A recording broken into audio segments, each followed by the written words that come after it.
नमस्कार दोस्तों, मैं शुभम आप सभी का इस यूट्यूब चैनल पर स्वागत करता हूं। आज के इस वीडियो में हम देखने वाले हैं इंडियन ज्योग्राफी का टॉपिक और इसी के साथ ही हम इंडियन ज्योग्राफी का समापन भी करेंगे। एक दो टॉपिक और भी जो भी होंगे वो मैं आगे वीडियो बनाता रहूँगा, लेकिन एक नॉर्मल में जो इंडियन ज्योग्राफी का टॉपिक होंगे वो मैक्सिमम चीज़ें खत्म हो गई हैं। एक आगे मैं वीडियो बनाऊँगा जिसमें मैं संपूर्ण ज्योग्राफी को एक ही वीडियो में ख़त्म करने की कोशिश करूँगा। सार तत्व रहेगा ज्योग्राफी का, जितने टॉपिक मैंने अभी तक पढ़ाए हैं एक ही वीडियो में आपको देने की कोशिश करूँगा। तो फिर आज के इस वीडियो में इंडियन ज्योग्राफी की श्रृंखला में आज मैं बात करने वाला हूँ जनजातियों के बारे में। हम देखेंगे भारत में कौन कौन सी जनजातियाँ पाई जाती हैं, राज्यवार वर्णन में हम बताएंगे कौन कौन सी जनजातियाँ किस राज्य में हैं।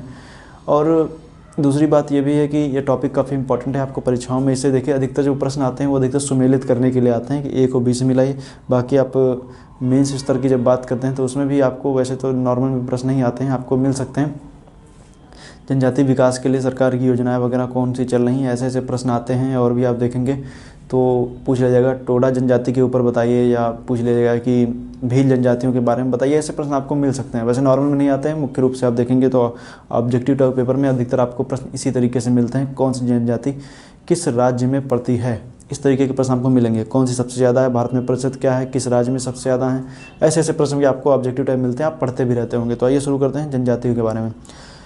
वर्तमान में इस भाग दौड़ की ज़िंदगी में जब आप देखते हैं तो आपको ऐसा लगता है कि इस विकास के दौर में हर कोई भागने को आतुर है। सभी अपने ऐसा लगता है कि आप देखेंगे, आप बाहर निकलते हैं, रोड वोड पे जाते हैं तो आपको तमाम तरह की गाड़ियां वगैरह विकास की ऐसा आपको दिखेगा कि कंक्रीट का जंगल सा आपको दिखता है। लेकिन कुछ ऐसे लोग भी हैं जो प्रकृति को मानते हैं और आज से 200-300 साल पहले का जीवन यापन करते हैं।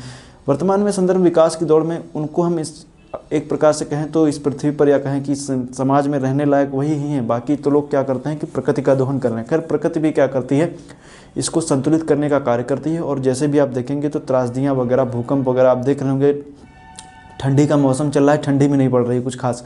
तो कहने का मतलब ये सब जलवायु परिवर्तन या जैसे जो भी अब देख रहे होंगे आप, चाहे इतने प्रदूषण फैल रहा है, सब कुछ हो रहा है, सब कुछ बदल रहा है। सब कुछ जब बदल रहा है तो उसमें दोहन कौन कर रहा है, मनुष्य ही कर रहा है। लेकिन मनुष्यों में भी आप देखेंगे जो शहरी निवासी या कहें कि जो थोड़ा मॉडर्न बनने की कोशिश में क्या करते हैं, दोहन करना शुरू कर देते हैं। अब लेकिन कुछ लोग ऐसे भी हैं जो प्रकृति का क्या करते हैं, पूजा करते हैं। वो कौन है, जनजातियाँ। भारत की जनजातियाँ ये कहें वैश्विक स्तर पर कई ऐसी जनजातियाँ, अधिकतर जनजातियों को आप देखेंगे तो क्या करते हैं, प्रकृति की पूजा करते हैं। वो प्रकृति से उतना ही लेते हैं जितना प्रकृति उन्हें देती है। उनका मानना यही है कि हम उतना ही लेंगे जितना, और मिलेगा सबको, मतलब आप वर्क उतना ही करेंगे जितना जरूरी, मतलब आपको क्षमता के अनुसार, लेकिन मिलेगा आपको आवश्यकता के अनुसार। मतलब कि प्रकृति का हम पूजा करेंगे। हम पूजा किसकी करेंगे, प्रकृति करेंगे। हमारे ऊपर श्रेष्ठ कौन है, प्रकृति ही है। तो इन सभी बातों के साथ ही हम कहने का मतलब ये है कि हर एक व्यक्ति का आप कर्तव्य बनता है कि वो क्या करे, वन्य जीवों वगैरह की क्या करे, सुरक्षा करे। तो लेकिन कर्तव्य बनता है, लेकिन कर्तव्य है कोई ठोस उसके आधार पे कोई वो तो है नहीं, तो कोई नॉर्मल में उतना ध्यान देता नहीं है। खैर सरकार भी वर्तमान में आप पर्यावरण के संरक्षण के लिए कई प्रयास वगैरह कर रही है, या प्रयास आगे जारी रहेंगे। तो क्या हो सकता है कि थोड़ा बहुत अपने चेंजेस वगैरह हमें देखने को मिले। लेकिन फिलहाल जो अधिकतर आप देखेंगे जो अधिनियम वगैरह बनते हैं, तो अधिनियम इसलिए बनाए जाते हैं क्योंकि आज जो मनुष्य होता है बिना अधिनियम के कोई कार्य करता नहीं है।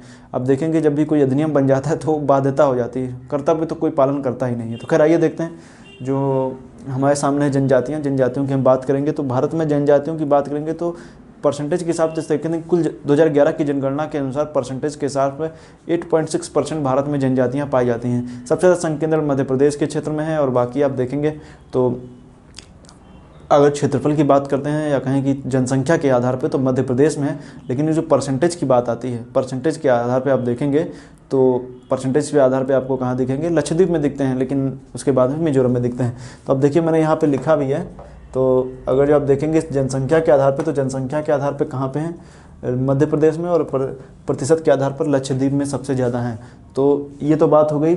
और सर्वाधिक पाई जाने वाली जनजाति कौन है, वो गोंड ही है। गोंड याद रखिएगा, गोंड।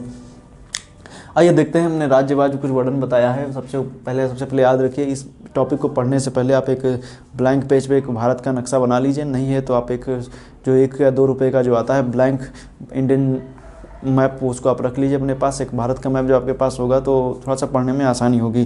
तो नहीं है तो एक आप सबसे अच्छी बात है आप गूगल खोल लीजिए। गूगल में आप एक जो भी आपने फ़ोन में एक क्या करें, एक मैप डाउनलोड करके हमेशा रखा कीजिए और उसको जब मन करे देखते रहा कीजिए। आप गूगल मैप का भी आप सहारा ले सकते हैं।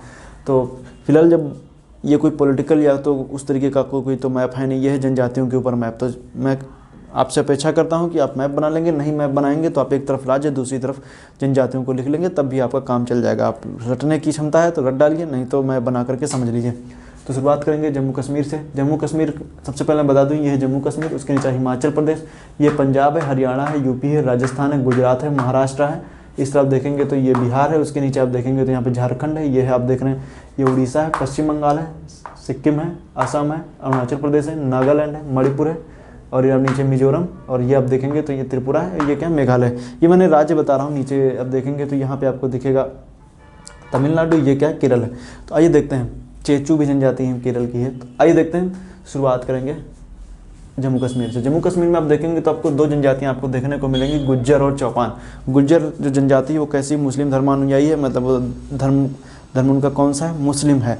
तो ये चीज़ याद रखिएगा, मुस्लिम धर्मानुयायी कौन सी है, गुज्जर। कहाँ पाई जाती है, जम्मू कश्मीर में। फिर आप देखेंगे तो नीचे हिमाचल प्रदेश है, हिमाचल प्रदेश में आप देखेंगे तो यहाँ पे गद्दी, किन्नौर और जद्दा। गद्दी, किन्नौर और जद्दा 3 जनजातियाँ यहाँ की फेमस है, जिसमें से गद्दी से प्रश्न अधिकतर आते रहते हैं मिलाने के लिए, गद्दी कहाँ के, तो आप याद रखेंगे तो कर लेंगे। तो याद रखिएगा गद्दी। ये अधिकतर जो जनजातियाँ पहाड़ी क्षेत्रों में रहती हैं, तो इनको याद रखिए, क्योंकि हिमाचल आप जान ही नहीं, पूरा हिमाचल का क्षेत्र पहाड़ी है, तो ये जनजातियाँ कहाँ पहाड़ी क्षेत्रों में रहती हैं। उसके बाद आप देखेंगे तो ये अधिकतर जनजातियाँ यूपी और जो बिहार की यूपी और उत्तराखंड की जनजातियाँ लगभग सेम ही है। जैसे आप देख रहे हैं थारू, भोटिया, बुक्सा, जौनसारी, और सहरिया पहरिया यूपी की भी हैं, और खरवार, ऐसी जनजातियाँ कहाँ हैं, सब यूपी में ही पाई जाती हैं। तो ये चीज़ याद रखिएगा। बाकी ये जो थारू, भोटिया, बुक्सा, जौनसारी, ये आप देखेंगे तो ऊपर की तराई की बेल्ट में पूरी आपको देखने को मिलेंगी। तराई की बेल्ट में जनजातियाँ पाई जाती हैं, तो ये चीज़ आप याद रखिएगा, तराई की बेल्ट में पाई जाती हैं। फिर हम बात करते हैं, उसके नीचे आप देखिए बिहार वगैरह में कुछ खास जनजातियाँ नहीं हैं, क्योंकि पहले थी, लेकिन जब से आप देखेंगे झारखंड अलग हो गया, तो अधिकतर जनजाति क्षेत्र ही अलग हो, मतलब कहाँ पहुँच गए, झारखंड में पहुँच गए। क्योंकि जान ही रहे हैं कि एक झारखंड के अलग होने के पीछे 2 कारण बताए जाते हैं। एक तो है कि वहाँ की जनजाति क्षेत्रों का अलग, और दूसरा है कि वहाँ के भौगोलिक स्थितियों के अनुसार ही उसको अलग कर दिया गया था। कब अलग किया गया है, कमेंट करके बताइए। खैर 2000 में किया गया है, याद रखिएगा हल्का सा। यहाँ पे मैंने एक लिखा हुआ है जद्दा। जद्दा से एक बात मुझे याद आई है, आप बताइए। एक जद्दा एयरपोर्ट भी है, किस देश में पड़ता है जद्दा एयरपोर्ट, और किस लिए फेमस है जद्दा एयरपोर्ट, आप बताइए, कमेंट करके मुझे बताइएगा। अगर आपने मेरे वीडियो देखे होंगे तो मैं आपसे इसकी अपेक्षा जरूर करूँगा कि आप तुरंत कमेंट करके मुझे ज़रूर बताएंगे। तो इसके नीचे आप देखेंगे झारखंड में संथाल है, मुंडा है, हो है, कोरबा है। मुंडा जाने, बिरसा मुंडा जी का नाम आप काफ़ी फेमस है, आप सुने ही होंगे, मुंडा याद रखिएगा। उसके नीचे आप देखेंगे यहाँ पे सिक्किम में, सिक्किम लेप्चा, आप जान ही रहे हैं। मैंने जब एक वीडियो मैंने बनाया था इंडियन ज्योग्राफी के अंतर्गत ही, जिसमें मैंने बहुउद्देशीय परियोजनाओं के बारे में बताया था, तब मैंने एक लेप्चाओं की समस्या के बारे में मैंने जिक्र किया था। आप उस वीडियो को देखिएगा, आपको अच्छे समझ में आएगा। लेप्चा के बारे में मैंने उसमें विस्तृत रूप से बताया है। फिर आप देखेंगे इस सब पश्चिमोत्तर भारत में, पूर्वोत्तर भारत में आप देखेंगे तो पूर्वोत्तर भारत में आपको कई जनजातियाँ दिखेंगी। शुरुआत करेंगे हम अरुणाचल प्रदेश से। तो अरुणाचल प्रदेश की जनजातियाँ 2 मुख्य, एक है डाफला, एक है आतापानी। एक डाफला, एक आतापानी।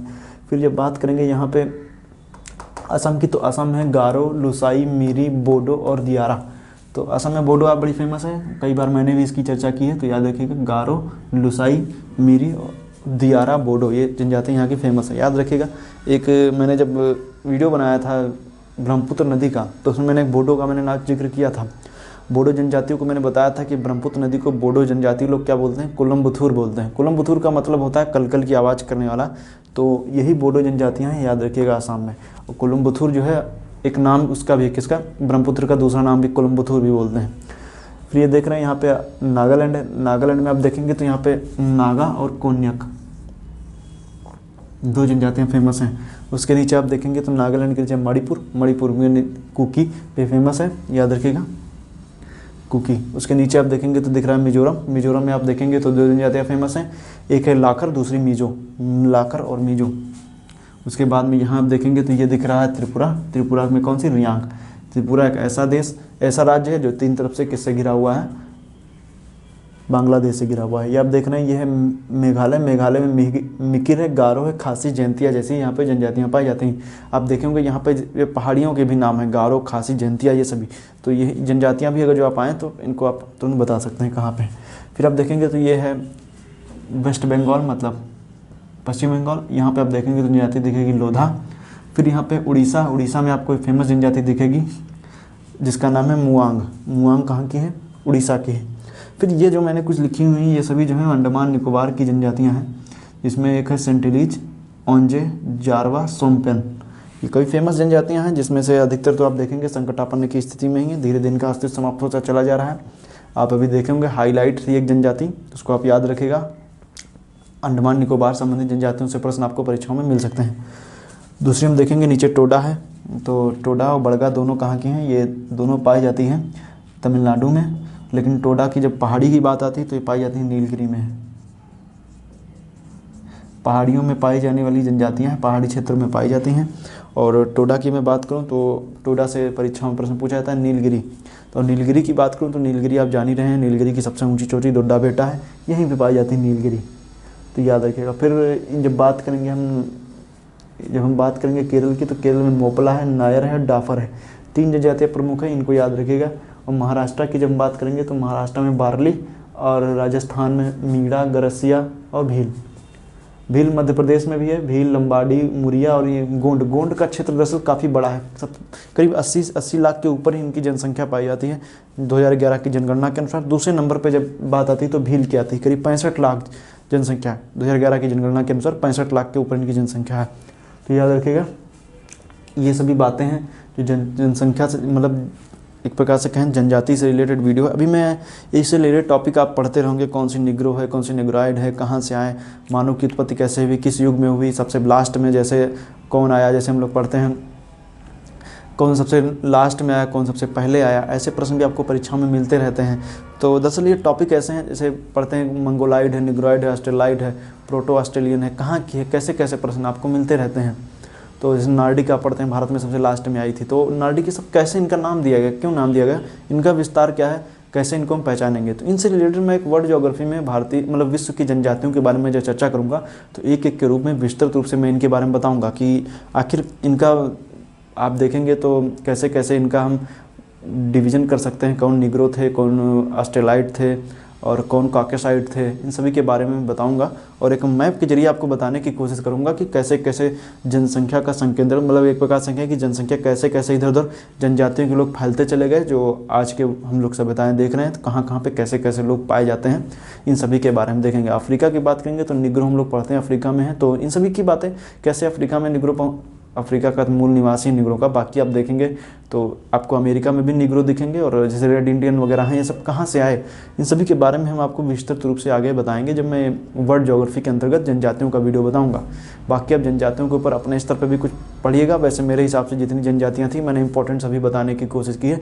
इसी के साथ ही मेरा आज इंडियन ज्योग्राफी का जो श्रृंखला थी उसको मैं यहीं पर समाप्त करूँगा। और आज क्या होगा, इंडियन ज्योग्राफी खत्म हो गई, मैंने अधिकतर करीब 50 के ऊपर आसपास वीडियो मैंने बनाए हैं, इनको आप देखिएगा तो आपको अच्छे से समझ में भी आ जाएगा। और बाकी के जो टॉपिक हैं जैसे इंडियन ज्योग्राफी में ढूंढने पे तो एक आधे मिल ही जाएंगे, तो मेरे हिसाब से तो ख़त्म हो गया। बाकी एक जो टॉपिक होंगे कमेंट करके बताइए कौन कौन से बचे हुए हैं। फिलहाल आज के लिए इस वीडियो में इतना ही। इंडियन ज्योग्राफी आज को मैं यहीं समाप्त करता हूँ। वीडियो देखने के लिए आपका बहुत बहुत धन्यवाद।